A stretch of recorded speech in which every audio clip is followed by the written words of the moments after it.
Obamacare may be encouraging the abuse of powerful painkillers.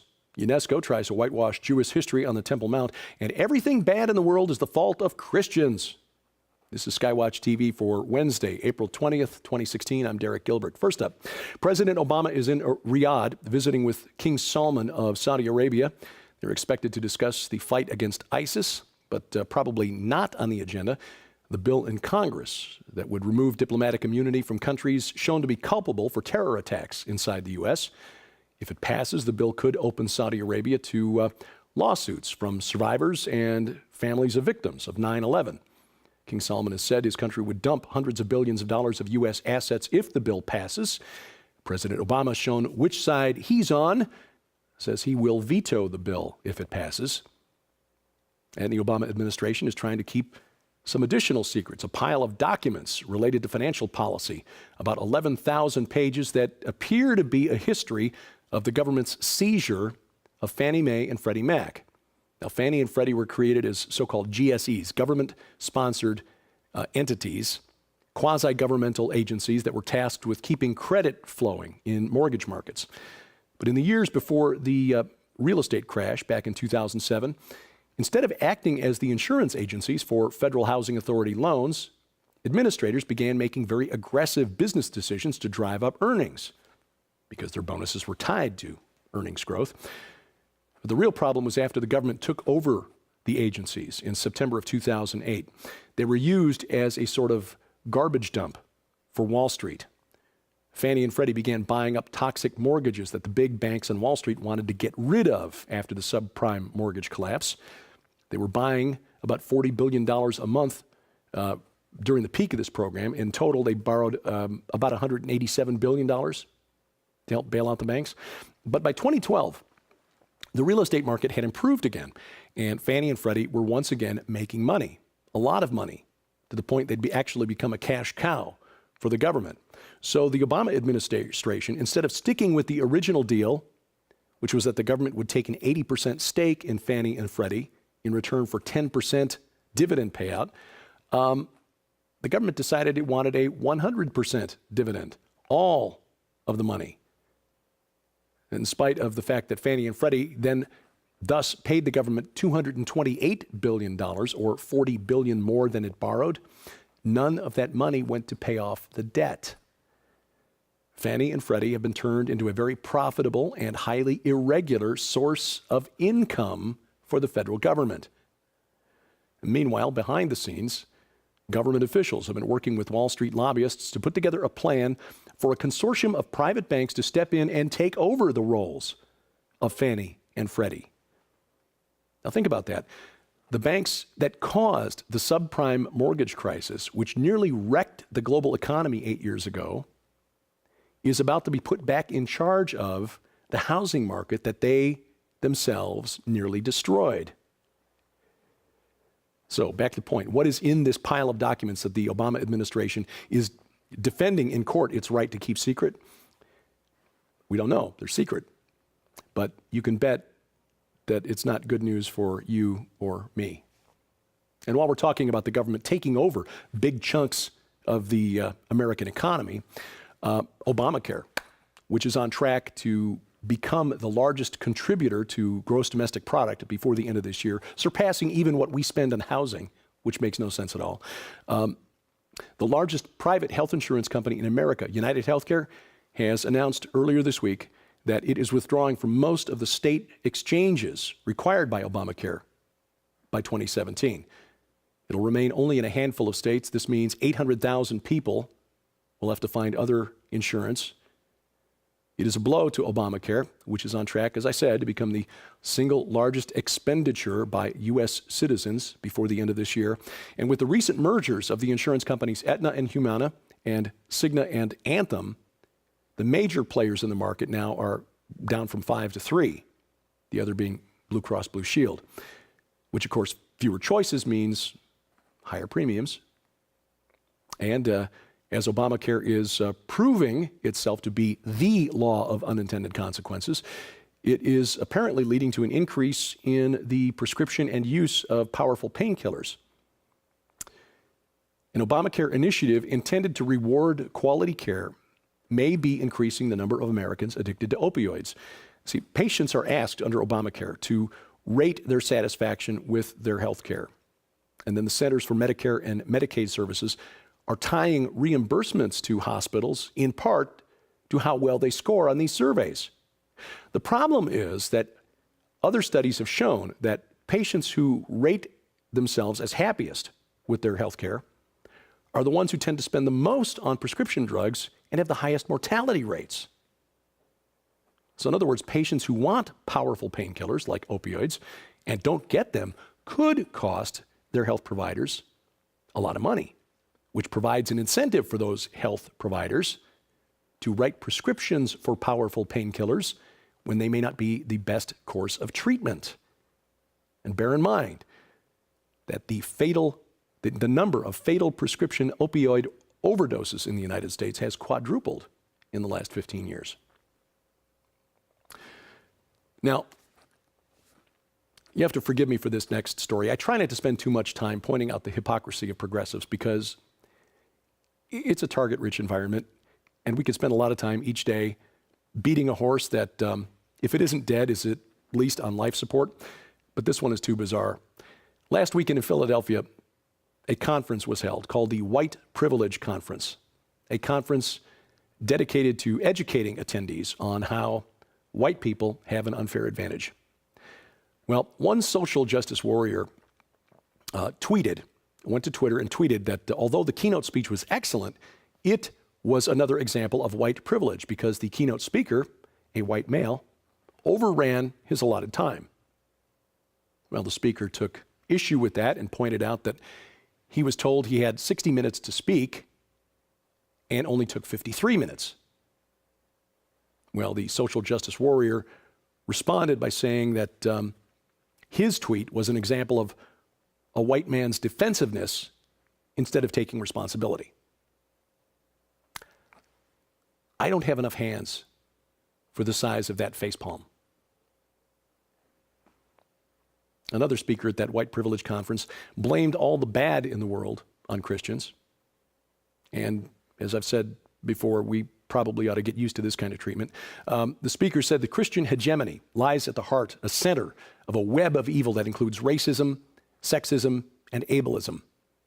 Wars in the Middle East are a byproduct of our missionary drive to spread Western ideas and influence. And he's partly right about that, Western ideas and influence, but they really have more to do with oil than the gospel of Jesus Christ.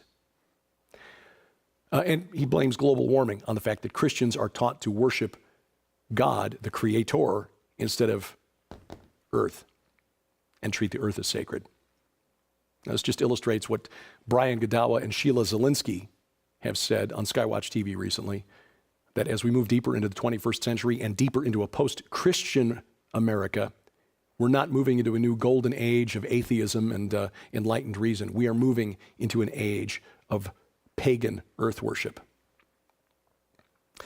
A tragic story in Texas. Mother of 3 was found dead inside a church early Monday. Police are looking for a suspect caught on security cameras wearing heavy tactical style gear. She was found about 5 a.m. Monday at the Creekside Church of Christ in Midlothian, Texas. Police are investigating whether she interrupted a burglary, but church officials haven't reported anything specific missing. UNESCO, the United Nations Education, Scientific, and Cultural Organization, adopted a resolution last Friday criticizing Israel for its actions on the Temple Mount and managed to do so while ignoring Jewish ties to the Temple Mount. It also criticized Israel's activities in East Jerusalem, the West Bank, and the Gaza Strip. But in referring to the Temple Mount, which was the focus of the resolution, it referred to the area only as the Al-Aqsa Mosque and Al-Haram al-Sharif, the Arabic names for the Temple Mount. The resolution passed 33-6 with 17 abstentions. The nations voting no to the resolution: the U.S., the U.K., Germany, the Netherlands, Estonia, and Lithuania. Israel's Prime Minister Benjamin Netanyahu dismissed the resolution as absurd. And an amulet found at the Temple Mount 4 years ago has finally been identified. It was broken, and so the inscription wasn't complete. But scholars have identified it as the name of Pharaoh Thutmose III. This was found 4 years ago by a young girl named Neshama Spielman. She was 8 years old at the time, a volunteer in the Temple Mount Sifting Project, where volunteers literally sift through tons of rubble and debris that were removed from the Temple Mount by the Waqf, which is the Islamic organization that oversees maintenance and security on the Temple Mount. Thutmose, who ruled around 1400 BC, give or take, was called the Napoleon of Egypt. He expanded Egypt's influence all the way to the Euphrates River in the north of Syria. The Egyptian Empire basically was at its peak of its power during the reign of Thutmose III. And for 300 years thereafter, the city-states in Canaan, including Jerusalem, which at the time was ruled by the Jebusites, were under the control of Egypt, which is how Thutmose's amulet wound up there.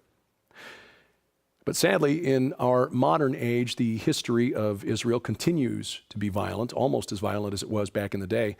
A bomb on board an empty bus in Jerusalem Monday tore through a bus full of passengers next to it, more than 20 people injured.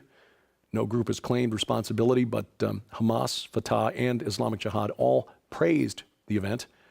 A spokesman for Hamas said the bomb attack was the first in a series meant to surprise the enemy, and justified it as a natural response to defiling the Al-Aqsa Mosque.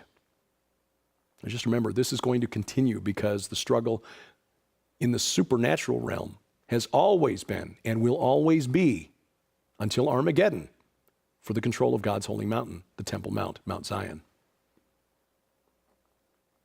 SkyWatch TV is expanding our programming on the interwebs. Both our YouTube channel and Roku have content, interviews, programs that you will not see on network television.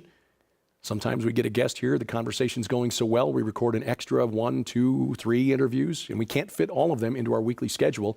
So now we are making those available through our SkyWatch TV channels on Roku and YouTube. Interviews with people like Sheila Zielinski, Gary Haven, Chuck Missler. You'll find those online at our YouTube channel and on our Roku channel as well.